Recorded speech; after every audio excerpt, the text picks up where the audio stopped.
everyone, and welcome back to Beamer Lights. My name is Jeanette for those of you guys that are new. For those of you guys that are coming back, welcome back, y'all. I know it's been a minute since we've posted.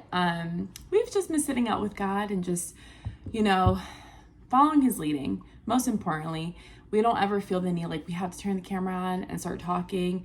And plus, we're in a new season of our lives and we're just so, thankful for what he's doing. So let's just get into this video. I want to share with you guys what God put in my spirit last night. And I wrote this note down because I feel like it's so important, especially in a time where not only is sin so rampant, but we live in a time where there's just a lot of self-made, what would you call them? Like self-made influencers, self-made people that think, and to a certain degree that they've done things on their own. They've started things, a business, something, right? They've done something on their own that makes them feel they're self-made. I want to like really get into that because the self-me, the self-positivity and the self-confident culture. Let me just share the truth on that because I used to be this person. I used to read a lot of self-development books. I used to want to enhance myself. I wanted to improve myself and become a better person. And I guess let's not knock people who don't know this because I didn't know. I was on a journey trying to find the truth before my relationship with Jesus. So I was once there. So I'm not in no way, shape, or form sharing any judgment here. We are all searching for truth until we meet him. And so again, I just want to share the truth on this and share it in love because that's the most important thing. But we hear all the time people saying, my self-confidence. People do everything to work on themselves. They spend so much money on coaches and mentors, even on surgery to enhance their appearance. And a lot of times self-confidence comes in the form of outer appearances, how much money a person has or makes, what a person drives, what a person wears. A lot of self-confidence is in me. Like it's all about me. And I think that's the problem. Not even I know that's the problem in today's society, why we have gotten so far away, why society has gotten so far away from the truth, from God himself, because we made ourselves idols. Like we made ourselves and other people idols, right? And that's the problem with what we see in today. And that's a problem to God because it's such an abomination against him. It is detestable in his eyes when we make everything and anything else a God, lowercase g, of course, instead of seeking God, the one and true living God, Jesus. So I want to talk about this, and I speak from personal experience, so you guys know that I'm not a perfect person. We all fall short of God's glory. We all make mistakes, right? And we all have a past, but we don't live there. And if maybe you're struggling within the things that you're going through today, whatever sins, whatever addictions, whatever pleasures that you fall for, know that there's a way out of that.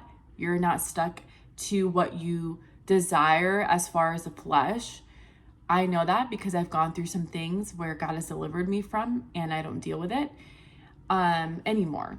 And so I want to share with you about when people say that they're self-confident in themselves, right? They have this belief that they're just like, they got it. They know it. They know who they are outside of Christ. It's really a self-insecurity. And when I thought that I was the prettiest girl in the room, when I thought that I was the smartest person next to someone else, when I thought that I, knew it all, I didn't. That's just a mask, right?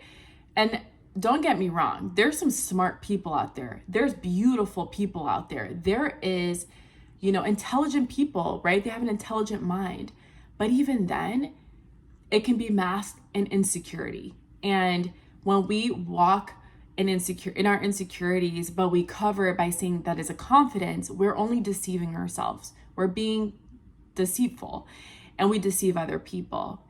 And to me, the wisest person is the person that is willing to be a servant, that person's willing to continue to learn and know that they're not everything, that they don't know everything, that they have to humble themselves before God, and that they have to, not have to, but I say like they put themselves in a position to serve others and to put others, in a well-being point of view, or they don't put themselves first because they're selfless. So self-confidence, right? If I put my confidence in myself, I'm a broken and flawed human being. We are all sinful by nature. It takes for us to surrender our lives in and through Jesus Christ for us to know who we really are, because who we really are is who God calls us to be in his image. It took me years to get that. I thought oh wait, I read all these books. I know, I'm onto the new thing. I'm studying the new thing. I'm, a conversationalist, and it's oh, did you know this? And it's that's great and all to be knowledgeable. And I think it's very important to be knowledgeable and do your research and study for yourself. But when it comes to internally who we are made in the image of Christ. And that's just what it is. That's just who we are. So I wrote down here in my notes, I'm not going to read the whole thing, but I want to read the very last part that I wrote here. I'm speaking about myself to show you guys and to share that, I'm nobody perfect and I'm nobody better than anybody, right?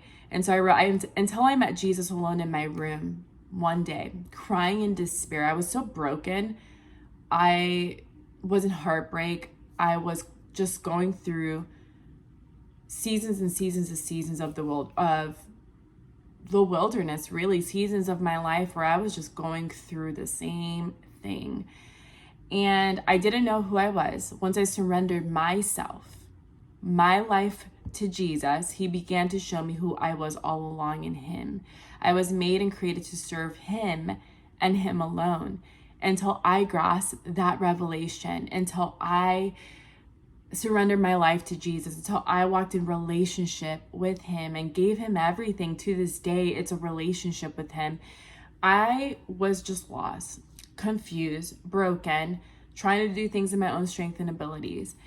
And the difference between, a self-confidence and a God confidence, which we call it Godfidence, right? The difference between those two is that there's nothing within us that makes us better than anybody else. So when we think that we are selfishly confident in ourselves, we're just masking and hiding what's really on the inside. And I think oftentimes a lot of people live their entire life this way. And sometimes people are vulnerable and they show what's on the inside. Sometimes people are really depressed. They're living in fear and anxiety. People, doctors today will call it mental health, a mental health issue that we have, but it's not. It's a spiritual problem. And the enemy comes to kill, to steal, and destroy everything. He's not just talking about he's going to kill, steal, and destroy your faith, you getting close to God. He's talking about kill, steal, and destroy your entire life. If he can keep you in anxiety and depression and brokenness, if he can keep your family in dysfunction and let divination run around, and he can keep you cursed and living a life of rebellion, of hatred to yourself, to God, to everybody, that's what he's coming to kill, steal, and destroy, is your faith. It's your heart posture. It's who you really are. And oftentimes, let me tell you, Satan is an angel of light. He comes to deceive people. And oftentimes he's hiding in plain sight. When you have discernment, you can see the attacks of the enemy, because you take the word of God against what you see and you say, wait a second, this isn't of God, right? I'm not supposed to be in depression. I'm not supposed to feel like I'm constantly having to pull myself through and feel like I have to strive and do things in my own ability. And that's where the enemy comes to lie to us and tell us, well, God didn't do it for you, so you're going to have to do it. You're going to have to put your foot in it. You're going to have to put your hands in it and do it yourself. That's where he comes to lie to us, and that's where pride gets in the way. That's where we start to entangle in the things of the flesh. And God tells us to crucify the flesh, right? I heard this somewhere and I love it.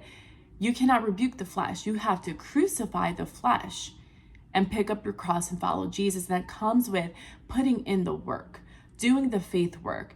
It's not going to be easy, but it is totally worth it. It is worth it. It is worth it to follow Jesus. It is worth it to surrender your life to Jesus. And people will say, oh, you guys are radical Christians. You're extremists. You guys are like religious. And let me tell you, I've been called all the names. And I'm nowhere near religious. I'm nowhere near a perfect Christian. I am a Christian who stumbles at times. And I have to seek repentance, and I have to seek God's heart and his face. And oftentimes I may put work above God, and I have to repent and come back to humility and ask God to shut every door in my life that is distracting me and keeping me away from him.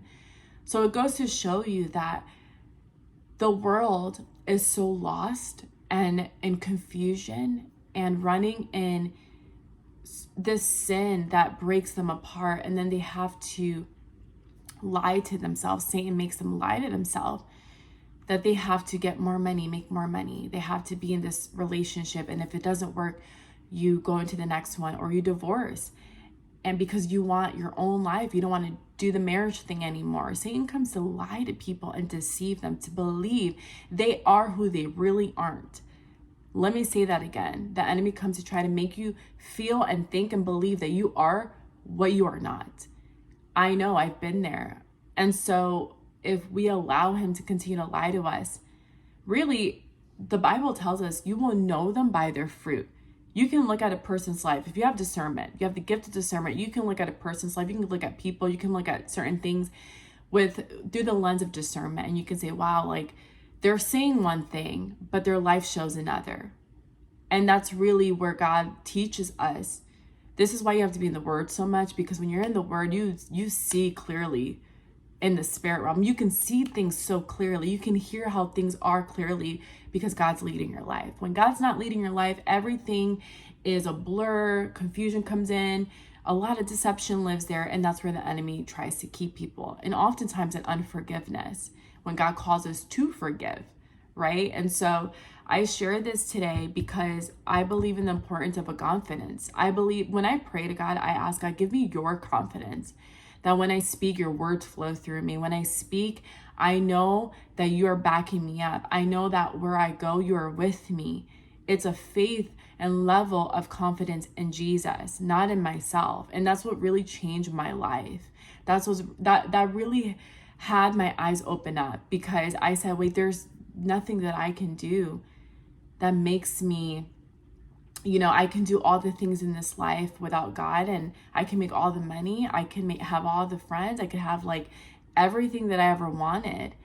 But if God's not there, I'm only just gratifying myself, and I'm probably still broken. I'm still living in brokenness and confusion.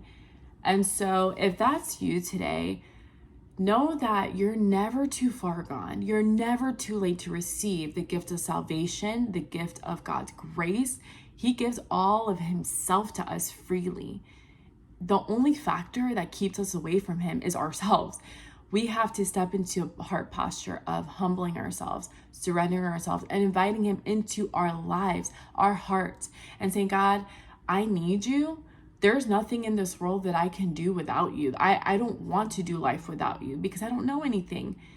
And you see a lot of these celebrities, right? You see these elites, people in high positions. They have all the money. They have all the cars, all the things. You see their lives, and people idolize them and they're glamorized. Yes, it's true. They have all the money in the world that can buy them things.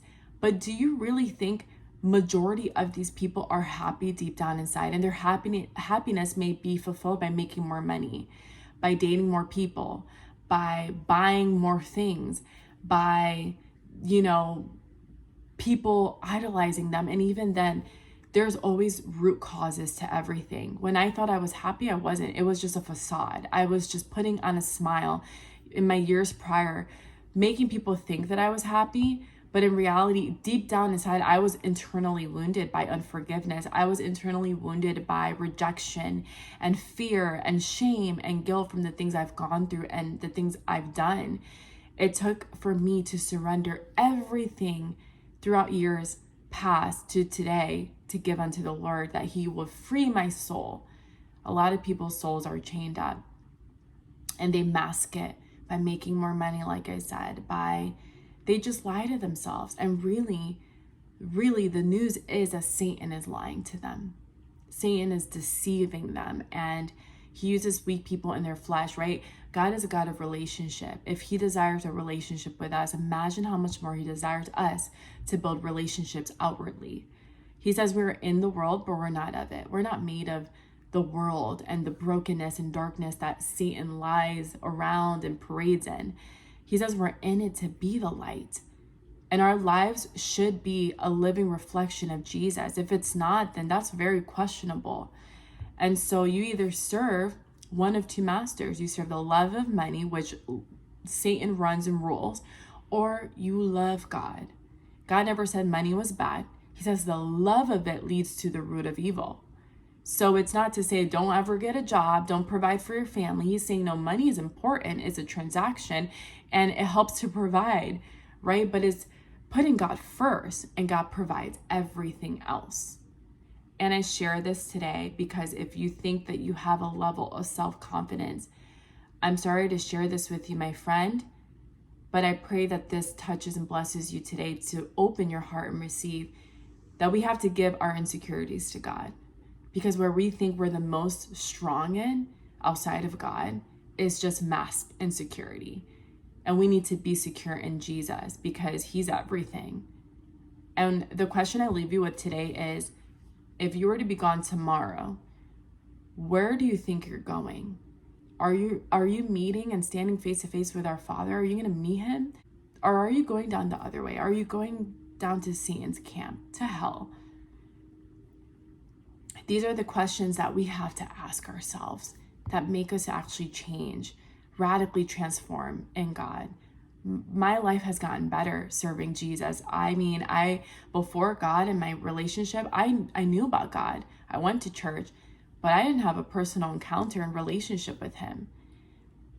Since 2016, when I was born again, I've seen the hand of God in my life. And even when I was little, prayers are powerful. Prayers from our family members. My grandma growing up has covered us. Don't ever underestimate the power of prayer. All it takes is faith the size of a mustard seed for you to call on Jesus right now in this moment.